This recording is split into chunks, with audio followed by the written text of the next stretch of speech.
नमस्कार मित्रों, व हमारे शुभचिंतक। आज मैं काशवी यादव और मैं अविका गुप्ता वापस हाजिर हूँ एक नई सोच, एक नए विचार और नए उत्साह व उमंग को लेकर प्रोदर्शन के समाचारों के साथ। गुरुर् ब्रह्मा गुरुर्विष्णु गुरुर्देवो महेश्वरा गुरुर् साक्षात् परब्रह्म तस्मै श्री गुरुवे नमः।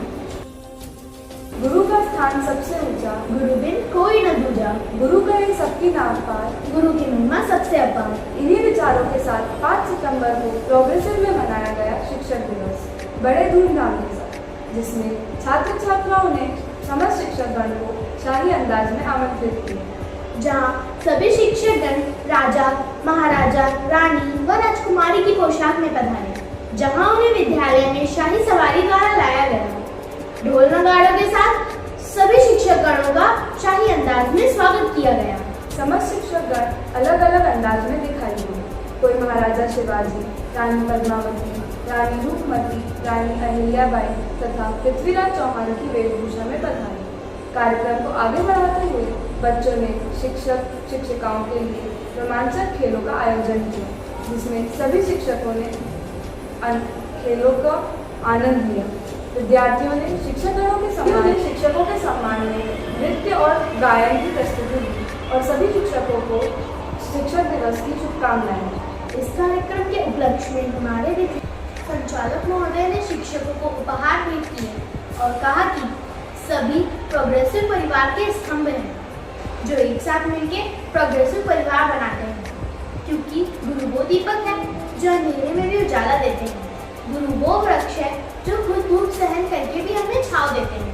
दिनांक 8 सितंबर से शुरू हुई सभी कक्षाओं की टर्म 1 की परीक्षा, जिसमें सभी विद्यार्थियों ने बड़े उत्साह के साथ परीक्षा में सम्मिलित हुए। परीक्षा छात्रों की सीखने की प्रक्रिया में महत्वपूर्ण भूमिका निभाती है।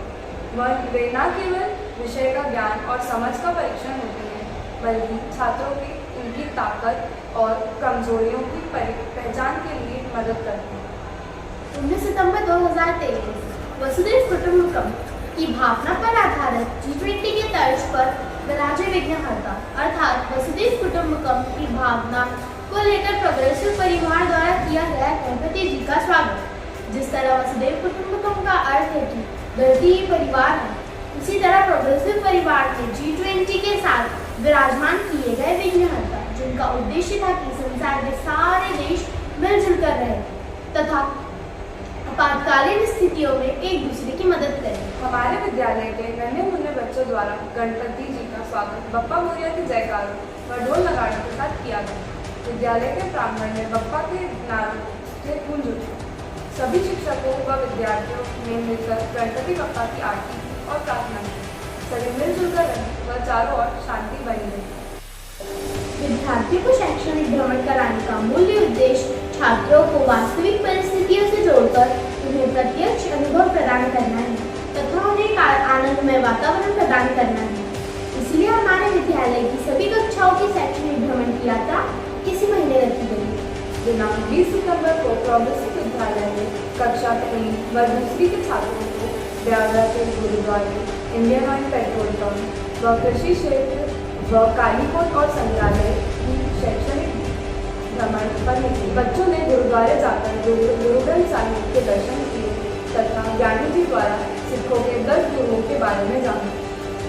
यहाँ भी बताया कि प्रार्थना करते समय दोनों हाथों को जोड़ना व सर पर छाया करना क्यों जरूरी है, क्योंकि सर हमारा संवेदनशील स्थान होता है और जो बड़ों के सम्मान में झुकाया जाता है। इसके बाद इंडियन ऑयल के हेरिटेज रिटेल द्वारा भारतीय सभ्यता से संबंधित प्रदर्शनियां भी दिखाई गई, जिसमें बच्चों ने मंदिरों व ऐतिहासिक स्मारक स्थलों के बारे में जाना, जैसे कि खजुराहो का मंदिर, ओरछा का मंदिर, मांडू का किला व मोहनपुरा डैम। नन्हे बच्चों द्वारा कई प्रश्न भी पूछे गए, जिनका उत्तर वहां उपस्थित शिक्षकगण द्वारा दिया गया। अब आई बारी कक्षा 3वीं, 4वीं व 5वीं के बच्चों की शैक्षणिक भ्रमण पर जाने, क्योंकि शैक्षणिक भ्रमण विद्यार्थियों के संपूर्ण व्यक्तित्व के विकास के लिए महत्वपूर्ण कड़ी है। जब विद्यार्थी शैक्षणिक भ्रमण पर जाते हैं तो वे अपनी आंखों से प्रत्यक्ष रूप से देखकर किसी भी विषय वस्तु का वर्णन करने में सक्षम होते हैं।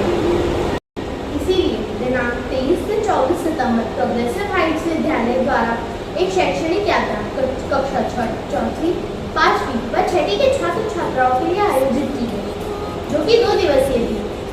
योद्धा स्थल एक सेना संग्रहालय है। भारतीय सशस्त्र बलों द्वारा उपयोग किए जाने वाले हथियार और गोला बारूद की प्रदर्शनियों के लिए जाने जाने वाला एक संग्रहालय है। भारतीय सेना की जीत, युद्ध की कहानियों के बारे में मनोरंजक जानकारी प्रदान करता है। योद्धा स्थल भारतीय सेना और राष्ट्र की रक्षा के प्रति उनकी भक्ति के बारे में जानने का एक अवसर प्रदान करता है। उपरांत बच्चे RSC अर्थात क्षेत्रीय विज्ञान केंद्र, जिसका उद्देश्य विज्ञान को लोकप्रिय बनाना है, जहाँ पर वैज्ञानिक विषयों के एक विस्तृत श्रृंखला में 266 से अधिक विज्ञान प्रदर्शनियाँ हैं। अधिकतर प्रदर्शनियाँ भौतिक विज्ञान व खेलों से संबंधित देखी हैं। थोड़ा मनोरंजन का लुत्फ उठाने पहुँचे बच्चे पीपल्स में। शैक्षिक सत्र का दूसरा दिन बच्चों ने बड़े उत्साह के साथ शुरू की। सबसे पहले दिन की शुरुआत योग से करके शांति प्राप्त करने से हुई, जिससे विद्यार्थियों को प्रकृति की सुंदरता के बीच आंतरिक शांति प्राप्त हुई। बच्चों की सवारी पहुंची सांची स्तूप, जो कि भारत की सबसे पुरानी पत्थर संरचनाओं में से एक है और वास्तुकला का एक महत्वपूर्ण स्मारक है, जिसे मौर्य साम्राज्य के महान सम्राट अशोका द्वारा बनवाया गया था। वह कई ऐतिहासिक कहानियों का पूरा तत्व है, जिसे बच्चों को अवगत कराया गया। फिर आई बारी उदयगिरी की गुफाओं, जहाँ पर छात्र व छात्राएं बड़े उत्सुकता के साथ पहुंचे, जहाँ उन्होंने जाना कि ये गुफाएं शिलाओं को काटकर बनाई गई हैं और गुप्त निरीक्षक द्वारा निर्मित की गई हैं। इन गुफाओं में प्रस्तुत गुप्त मूर्तियों के अतीत के प्रमाण मिलते हैं। उदयगिरी को पहले नीचेगिरी के नाम से भी जाना जाता था। यहाँ पर हिंदू मंदिर व जैन मंदिर चित्र सुरक्षित हैं। इस तरह बच्चों में इस यात्रा का अनुभव निसंदेह प्रभावशाली व यादगार रहेगा।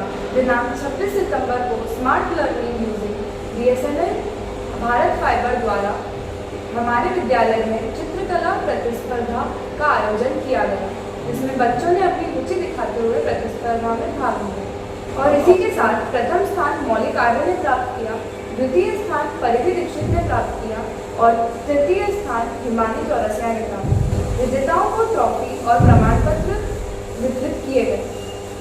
किसी ने कहा है ना, पढ़ने से बेहतर लिखना होता है। लेखन के माध्यम से हम अपने विचारों तथा भावों को प्रस्तुत करते हैं तथा हर बच्चे के अंदर छिपी हुई प्रतिभा को जान सकते हैं। हमारे इन्हीं बच्चों की प्रतिभाओं को खोजने के लिए दिनांक 26 सितंबर को विद्यालय में टाटा बिल्डिंग द्वारा एक प्रतियोगिता का आयोजन किया गया, जिसका शीर्षक था कि कूड़े को कम करना और रिसाइकलिंग को बढ़ावा देने के लिए आप कौन सी 5 आदतें अपना सकते हैं। बचपन वो है जो हमें बहुत कुछ सिखाता है। बचपन वो है जो हमें बहुत कुछ याद दिलाता है। इसी विचार को ध्यान में रखते हुए दिनांक 22 सितंबर को सेल्फ कंपोज पोएम कंपटीशन अर्थात स्वयं रचित कविता प्रतियोगिता का आयोजन किया गया, जिसमें बच्चों ने कक्षा 3री से 5वीं तक के बच्चों ने भाग लिया। बच्चों ने हिंदी व इंग्लिश भाषा के माध्यम से स्वयं रचित कविताओं को अपने भावों द्वारा व्यक्त किया। बच्चों ने अपनी कविताओं का शीर्षक में अपनी माँ, भाई बहन व कई कार्टून कैरेक्टर्स को लिया तथा बहुत सुंदर भाव से कविता को प्रस्तुत किया, जो कि बड़ी ही मनमोहक थी, जिससे बच्चों की मानसिक क्षमताओं का पता चलता है। अब आई बारी हमारे नटखट व शरारती बच्चों की। तो आओ इस संग कुछ यादें बनाते हैं। चलो हम कहीं घूम के आते हैं। हमारे प्रोग्रेसिव परिवार फिर लौट आया है कुछ रोमांचक व अविस्मरणीय यादों के साथ। दिनांक 30 सितंबर प्रोग्रेसिव के बच्चों के लिए बड़ा ही आनंदमय दिन था, क्योंकि आज के दिन बच्चों की सवारी चल पड़ी थी मुंबई व इमेजिका की यात्रा पर, जो बहुत ही आनंदमय यात्रा थी। हमारे विद्यालय से दोपहर 1 बजे यात्रा प्रारंभ कर हम बस द्वारा ब्यावरा से उज्जैन पहुँचे, जहाँ पहुँचकर हम सभी ने रेल के सफर का आनंद उठाया और सुबह 6 बजे हम लोनावला पहुँचे, जहाँ विश्राम कर हम सभी इमेजिका थीम पार्क गए और कई सारी राइड्स का आनंद उठाया, जैसे roller coaster, scary house, pendulum ride आदि। शाम 6 बजे सभी छात्रगण लोनावला के सुनील वैक्स म्यूजियम पहुंचे। म्यूजियम बड़ा ही शिक्षात्मक व रचनात्मक था। हमारे देश व अन्य देशों के प्रसिद्ध फिल्मी सितारे, राजनीतिक नेता, प्रसिद्ध खिलाड़ी व वैश्विक हस्तियों की 100 से अधिक जीवांत मोम से बनी प्रतिमाएं हैं, जिन्हें 2005 में मुंबई के प्रतिभाशाली कलाकार सुनील कंडालू द्वारा बनाई गई थी, जो देखने में बिल्कुल वास्तविक लगती है। इस प्रोग्रेसिव की सवारी चली इमेजिका थीम पार्क के स्नो पार्क व वाटर पार्क की ओर। भारी गर्मी में ठंडक का आनंद लेने के लिए हम सब पहुंच गए स्नो पार्क में, जहां हमने -4 डिग्री सेल्सियस की ठंडक की अनुभूति लेने का आनंद प्राप्त किया। इसके बाद बारी आई वाटर पार्क की, जहां हमें पुल की वेव, समुद्र की लहरों का एहसास दिला रही थी। वहां पर कई रोमांच से भरी स्लाइड्स थी, जो डरावनी थी पर बड़ी ही मजेदार थी। अगले दिन हम निकले मुंबई दर्शन की ओर, जहां हम गेटवे ऑफ इंडिया पहुंचे, जो कि बड़ा ही विशाल था। इसके पास दिलताश होटल वहां की खूबसूरती में चार चांद लगा रही थी। फिर हम गए मुंबई के प्रसिद्ध जोहू बीच, जो अत्यंत सुंदर था। जब विशाल समुद्र की लहरें हमारे पैरों को छूती हैं, तो अलग ही एहसास उत्पन्न होता है। वहां का सूर्यास्त भी देखते ही बनता है। इस प्रकार कुछ खट्टी व मीठी यादों और रोमांच से भरा सफर रहा प्रोग्रेसिव के बच्चों का, जो भूलना नामुमकिन है। इसी के साथ हम आपसे इजाजत चाहते हैं कुछ नए समाचारों के साथ मिलने के लिए और दोबारा आपके समक्ष प्रस्तुत होने के लिए। नमस्कार।